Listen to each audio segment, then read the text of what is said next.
안녕하세요. 저는 CNA 논술 강사 김민경입니다. 이제 완연한 가을이 되었는데요. 가을은 풍요의 계절이자 독서의 계절로 불리죠. 오늘은 독서의 달 10월을 맞이해서 우리 아이들의 문학적 소양을 기를 수 있는 재밌고 유익한 문학 작품들을 소개해 드리려고 하는데요. 학년별 타임라인은 더보기란에 정리해 두었으니 참고해서 편하게 시청해 주시면 됩니다. 그러면 먼저 4학년 도서부터 시작해 볼까요? 1주차에는 트러블 여행사 신비한 사막 과일 찾기 투어라는 책을 읽습니다. 이 책에서는 다이고라는 주인공이 미션 해결을 위해 여행을 떠나게 되는데요. 다이고가 겪는 환상적인 모험을 통해 아이들은 상상력을 기를 수 있고요. 또 위기에 처한 다이노가 문제를 해결하는 모습을 통해 아이들은 내면의 힘, 그리고 자신을 긍정하는 법을 배울 수 있습니다. 2주차에는 샬롯의 거미줄을 읽습니다. 이 책은 작은 시골 농장에서 태어난 아기 돼지 윌버와 거미 샬롯, 그 외에 다른 동물들을 주인공으로 하는 이야기인데요. 아기 돼지와 거미가 친구가 되는 이야기라니 뭔가 신선하지 않나요? 윌버를 지키기 위한 샬롯과 친구들의 노력을 통해 우리 아이들은 진정한 우정과 생명의 소중함을 배울 수 있습니다. 3주차에는 모조리 싹싹 머핀 삼촌이라는 책을 읽습니다. 이 책은 악취 때문에 늘 주눅 들어있는 머핀 삼촌의 이야기를 담고 있습니다. 아이들은 머핀 삼촌의 마음에 공감하며 편견과 차별에 대해 생각해 보게 되고요. 머핀 삼촌이 두려움을 극복하는 과정을 통해 스스로의 나약함을 마주하는 용기와 도전 정신을 배울 수 있습니다. 4주차에는 하이에나 패밀리 가족의 탄생을 읽습니다. 아프리카에서 영국으로 오게 된 하이에나 패밀리가 누구보다 인간답게 살기 위해 고군분투하는 내용을 담고 있는데요. 이 중에서 좀 더 자세히 소개해드릴 책은요, 바로 4주차 선정도서 하이에나 패밀리 가족의 탄생입니다. 아프리카에 사는 점박이 하이에나 스폭과 수는 어느 날 정글로 여행 온 인간 볼드 부부가 악어에게 먹히는 모습을 보게 됩니다. 볼드 부부가 남긴 소지품을 보며 그들은 이것을 이용해 인간처럼 살아보기로 결심하게 되는데요. 이렇게 영국으로 간 하이에나 부부는 인간 세상에 적응하려고 무진장 애를 쓰게 됩니다. 그리고 쌍둥이 남매 보비와 베티가 태어나면서 하이에나 패밀리가 완성되는데요. 어느 날 쌍둥이들의 인간 친구 미니가 정원에서 놀다가 베티의 옷이 벗겨지면서 하이에나라는 사실이 밝혀지고 맙니다. 그런데 하필 옆집에 사는 맥 넘프티 씨가 그 광경을 보게 되죠. 맥 넘프티 씨는 볼드 가족이 둘러대는 말을 의심스러워하며 지켜보겠다라고 경고를 하는데요. 그러던 어느 날 사파리 공원에서 알게 된 늙은 하이에나 토니가 안락사가 될 위기라는 것을 알게 된 하이에나 패밀리는 땅굴을 파서 토니를 구출해 줍니다. 그리고 토니도 하이에나 패밀리의 일원이 되죠. 토니는 우연히 불량배들에게 괴롭힘을 당하던 맥 넘프티 씨를 구해주게 되고요. 이를 계기로 맥 넘프티 씨는 하이에나 패밀리와 친해지게 됩니다.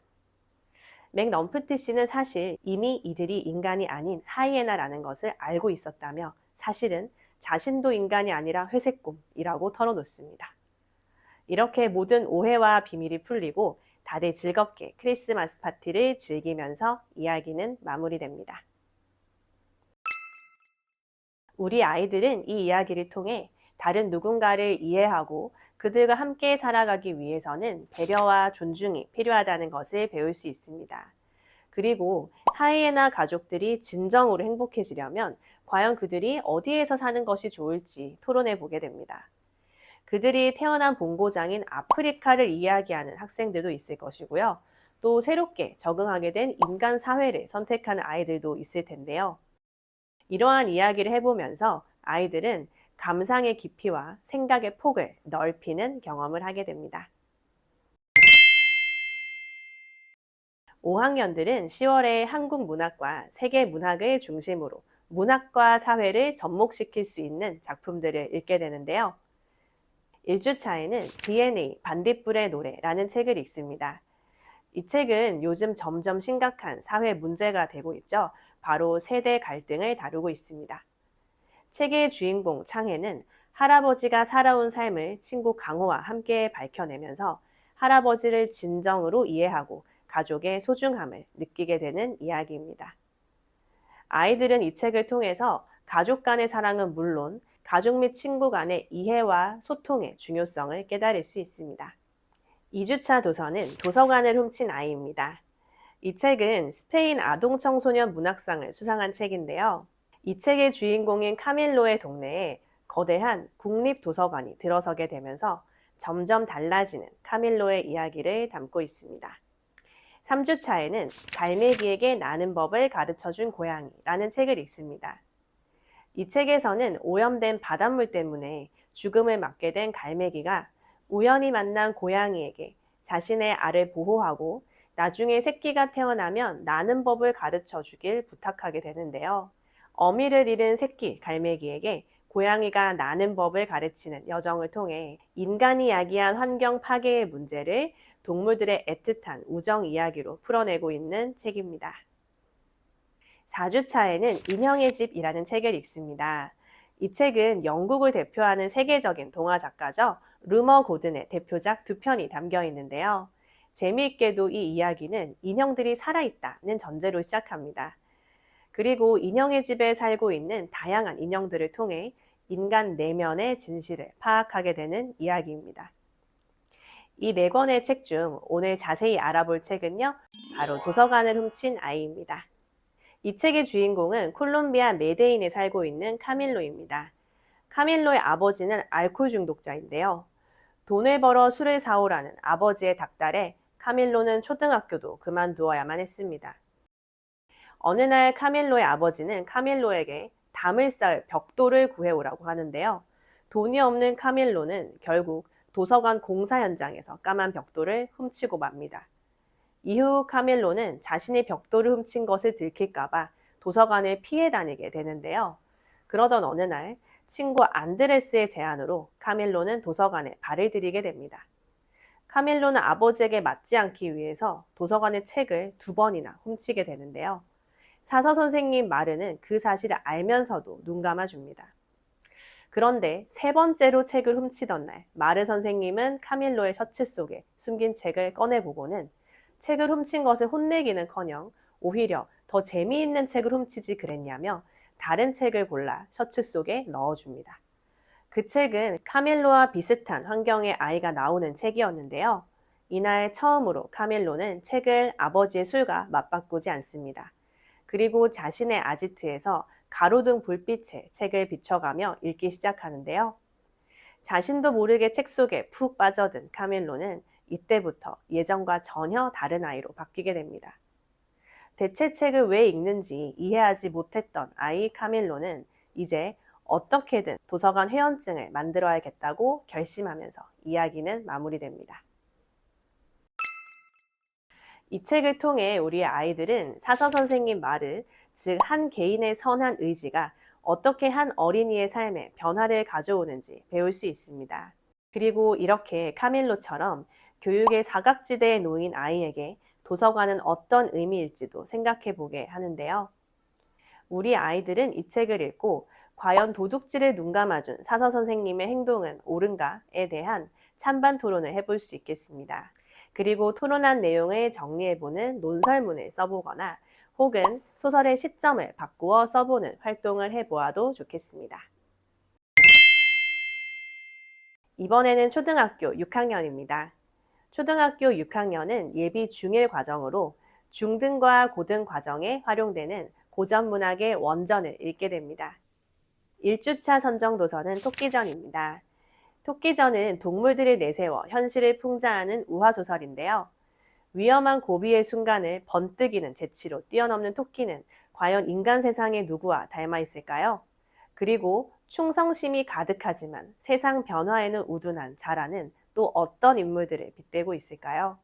이들이 꼬집는 사회의 모순이 무엇일지 생각하면서 수국과 육지를 넘나드는 흥미진진한 이야기를 즐겨보시면 좋겠습니다. 2주차 도서는 홍길동전입니다.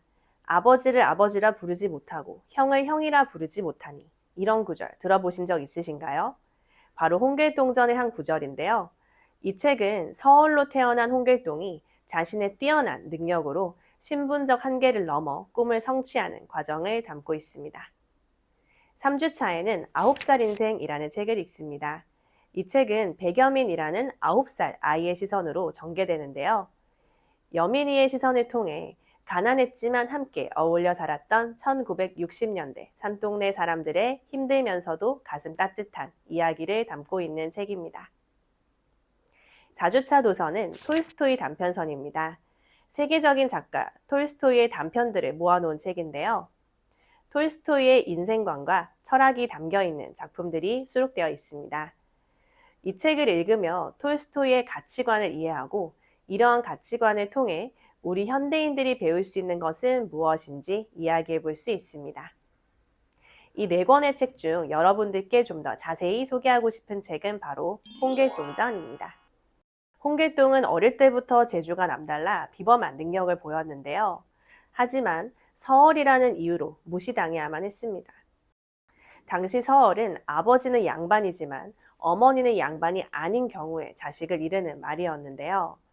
조선시대에는 서얼에게는 감히 아버지를 아버지라 부르고 형을 형이라 부르는 호부호형이 허락되지 않았고요. 또 아무리 능력이 뛰어나도 벼슬길에 나아갈 수도 없었습니다. 그런데 심지어 그의 뛰어난 능력에 대한 질투로 목숨까지 위협받는 사건이 일어나는데요.